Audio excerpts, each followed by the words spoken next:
was a very famous Buddhist monk in Japan named Rijai. Rijai, away from the noise of the world, used to live by making his hut in solitude near a forest. Rijai's fame spread throughout Japan because he was a very meditative and enlightened man. Once the Emperor of Japan came to Rijai and says, Munivar, I always feel very restless. There is a turmoil in my mind. Although I have a lot of money and all those amenities, those who people dream, then why is there so much unrest and anxiety in me? Rijai said, you know the answer yourself. Just never search for yourself. Would you do an experiment? Hearing this, the emperor got excited and said, tell me, what should I do?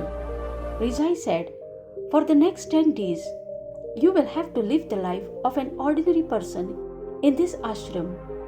And in these 10 days, you will speak as little as you can and will always be sitting alone in solitude.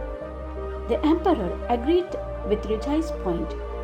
On the first day, the emperor's mind was more turbulent and full of turmoil than every day.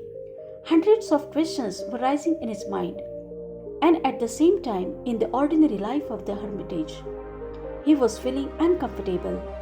But he didn't take a single word out of his mouth all day, as Rijai said, and sat quietly in solitude. By nightfall, he started feeling a strange happiness. The restlessness inside him was diminishing. The next day, the emperor sat quietly in solitude, gazing at the plants, flowers, leaves, and birds flying in the sky.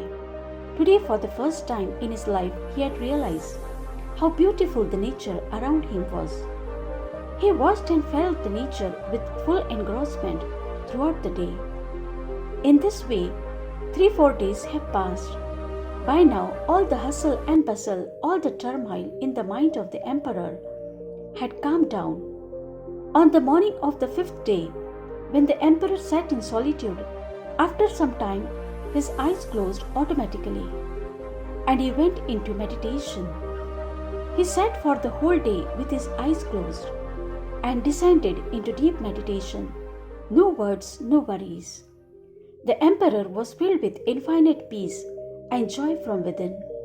After spending the rest of his days meditating, the emperor appeared before Rijai. He bowed down to Rijai and said, Munivar, I have got the answer why there is so much turmoil inside me. Why is my mind so restless and disturbed? Rijai said, tell me, what answer did you get? The emperor said, I use more words than necessary. All day long with his people, I used to talk useless things.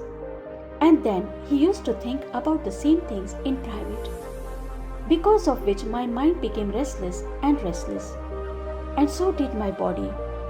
And as a result, I was not able to do any of my work properly.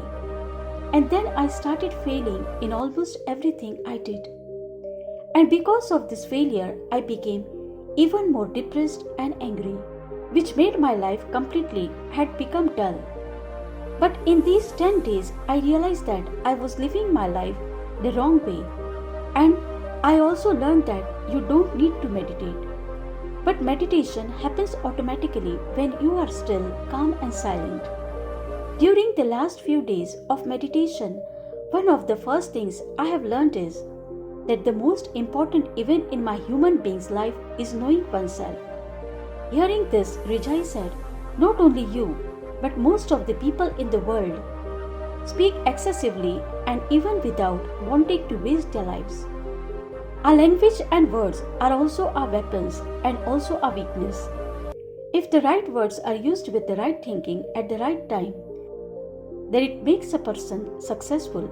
But if this game of words is reversed, then it can also make human life hell. Once Gautam Buddha was asked by one of his disciples, Gurudev, why are you silent most of the time? Buddha said, because in silence I can hear the divine within me. Silence is the first step to descend within myself. Without silence, it is impossible to know yourself. The first condition of knowing and understanding yourself is that you be silent.